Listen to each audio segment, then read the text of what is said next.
Assalamualaikum warahmatullahi wabarakatuh. Salam sejahtera untuk kita semua. Kenalkan, nama saya Riki Dwi Martiansyah. Nomor induk mahasiswa saya 18020101010. Saya mahasiswa semester 6 dari Prodi Manajemen Fakultas Ekonomi Bisnis Universitas Pancasakti. Pada kesempatan kali ini saya ingin dijelaskan materi analisis laporan keuangan dengan menggunakan analisis komparatif, analisis common size, dan analisis rasio. Berikut ini ada data analisis komparatif. Data pertama ada kas di tahun 2011 2.600.000, di tahun 2012 2.400.000. Dan perubahan absolut min 200 dan perubahan relatifnya min 7,69%. Perubahan absolut ini didapatkan dari tahun 2012 dikurang dengan tahun sebelumnya, yaitu 2011. Rp2.400.000 dikurang Rp2.600.000, maka hasilnya min 200. Perubahan absolutnya min 200. Perubahan relatif didapat dari perubahan absolut dibagi tahun 2011 dikalikan 100. Maka hasilnya min 7,69%. Lalu berikutnya ada piutang dagang. Di tahun 2011 Rp2.400.000, di tahun 2012 2 juta. Perubahan absolut min 400, perubahan relatifnya min 16,67%.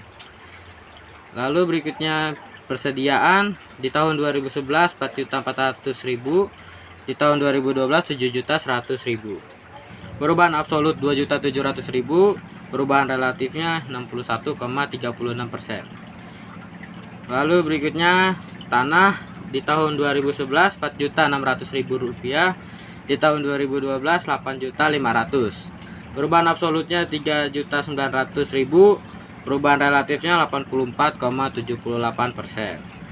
Lalu berikutnya gedung di tahun 2011 8 juta, di tahun 2012 8 juta, perubahan absolut 0, perubahan relatif 0%. Lalu berikutnya ada AKM dep gedung. Di tahun 2011 min Rp750.000, di tahun 2012 min 1 juta. Perubahan absolut 250 dan perubahan relatif 33,33%. Lalu berikutnya ada mesin di tahun 2011 8 juta, di tahun 2012 10 juta, maka perubahan absolutnya 2 juta, lalu perubahan relatifnya 25%. Berikutnya ada AKM dep mesin. Di tahun 2011 Rp1.250.000, di tahun 2012 2 juta. Perubahan absolutnya 750.000 dan perubahan relatif 60%.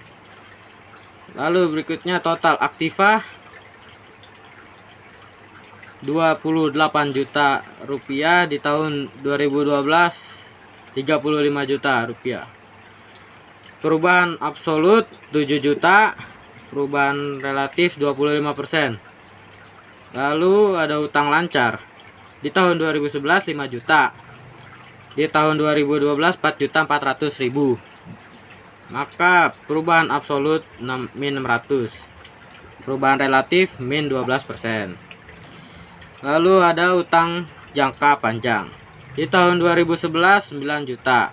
Di tahun 2012 12 juta. Lalu perubahan absolut 3 juta, perubahan relatif 33,33%. Modal saham di tahun 2011 7.500.000, di tahun 2012 7.500.000. Perubahan absolut 0 dan perubahan relatif 0%. Di agio saham di tahun 2011 2.500.000, di tahun 2012 2.500.000, perubahan absolut 0, perubahan relatifnya 0%. Lalu ada laba ditahan 2011 4 juta, di tahun 2012 8.600.000. Maka perubahan absolut 4.600.000. Perubahan relatifnya 11,5%. Total utang dan modal di tahun 2011 28 juta rupiah, di tahun 2012 35 juta rupiah. Perubahan absolut 7 juta rupiah, perubahan relatif 25%. Laporan laba rugi komprehensif. Ada penjualan di tahun 2011 30 juta, di tahun 2012 40 juta. Perubahan absolut 10 juta, perubahan relatif 33,33%. Lalu ada harga pokok penjualan. Di tahun 2011 min 10 juta, di tahun 2012 min 12 juta. Maka perubahan absolut 2 juta, perubahan relatif 20%. Lalu ada laba kotor di tahun 2011 20 juta, 2012 28 juta. Perubahan absolut 8 juta, perubahan relatif 40%. Lalu ada biaya administrasi dan umum. Di tahun 2011 min 5 juta, di tahun 2012 min 6 juta 800 rupiah. Maka perubahan absolut 1.800.000 rupiah, di perubahan relatif 36%. Biaya penjualan di tahun 2011 min 4 juta, di tahun 2012 5.600.000. Lalu perubahan absolut 1.600.000 rupiah. Perubahan relatif 40%. Laba usaha di tahun 2011 11 juta, di tahun 2012 15.600.000. Perubahan absolut 4.600.000, perubahan relatif 41,81%. Biaya bunga di tahun 2011 2 juta, di tahun 2012 2.800.000. Perubahan absolut 800.000, perubahan relatif 40%. Laba sebelum pajak di tahun 2011 9 juta, di tahun 2012 12.800.000 rupiah. Perubahan absolut 3.800.000 rupiah, perubahan relatif 42,22%. Lalu ada pajak penghasilan di tahun 2011 1.350.000, di tahun 2012 1.920.000 rupiah. Perubahan absolut 570.000, perubahan relatif 42,22%. Laba setelah pajak di tahun 2011 7.650.000, di tahun 2012 10.880.000. Perubahan absolut 3.230.000, perubahan relatif 42,22%. Berdasarkan data di atas, berikut kesimpulan yang dapat dihasilkan. Dari sisi neraca pada tahun 2012 aktiva perusahaan mengalami peningkatan sebesar 25%. Kenaikan itu disebabkan oleh adanya kenaikan baik pada aktiva lancar maupun aktiva tetap. Hal itu mengindikasikan bahwa pada tahun 2012 perusahaan telah melakukan perluasan usaha untuk meningkatkan aktiva lancarnya untuk mendukung peningkatan jualan. Yang kedua, dari sisi neraca pada tahun 2012 utang, khususnya utang jangka panjang dan modal perusahaan juga mengalami peningkatan dalam jumlah yang sama dengan peningkatan aktiva yaitu 25%. Hal ini disebabkan karena perusahaan harus mendanai kegiatan perluasan usahanya. Yang ketiga, dari sisi laba ruginya. Pada tahun 2012 penjualan dan laba perusahaan juga mengalami peningkatan, masing-masing sebesar 33% dan 42%. Hal itu menunjukkan bahwa perusahaan benar-benar dapat memanfaatkan perluasan usaha yang telah dilakukan. Dari sisi laba rugi juga nampak bahwa sebagai akibat adanya perluasan usaha, perusahaan efisiensi kegiatan produksinya. Hal itu tercermin pada peningkatan harga pokok penjualan sebesar 20%. yang diperlukan untuk mendukung peningkatan penjualan lebih kecil daripada peningkatan penjualannya, yaitu 33%, sehingga peningkatan laba yang terjadi 42%. Jauh lebih besar daripada peningkatan penjualan 33%. Dengan kata lain, berbagai keputusan yang diambil oleh perluasan usaha tersebut didanai dengan menggunakan tambahan utang jangka panjang dan tambahan modal. Maka di masa yang akan datang, perusahaan harus dapat lebih efektif dan efisien lagi operasinya. Hal itu disebabkan karena beban keuangan atau bunga dan dividen yang harus ditanggung oleh perusahaan di masa yang akan datang juga semakin berat. Berikut ini adalah data analisis common size. Bisa dilihat dari gambar berikut data analisis common size-nya. Analisis common size tahun 2000, neraca PT Ulung. Dari total aktiva yang dimiliki PT Ulung, proporsi aktiva lancarnya 34,8% dan aktiva tetapnya 65,2% dari aktiva lancar yang dimiliki. Komponen persediaan merupakan yang terbesar, yaitu 18,9%. Terus berturut-turut piutang, investasi pada surat-surat berharga, biaya yang dibayar di muka, dan terakhir komponen kas. Begitu juga dalam komponen aktiva tetap. Komponen mesin dan peralatan merupakan yang terbesar, yaitu 40,7%. Terus berturut-turut komponen tanah, bangunan, dan inventaris kantor pada struktur pembiayaan PT Ulung. Terlihat bahwa 47,7% perusahaan dibiayai dengan utang dan 52,3% dibiayai dengan modal sendiri.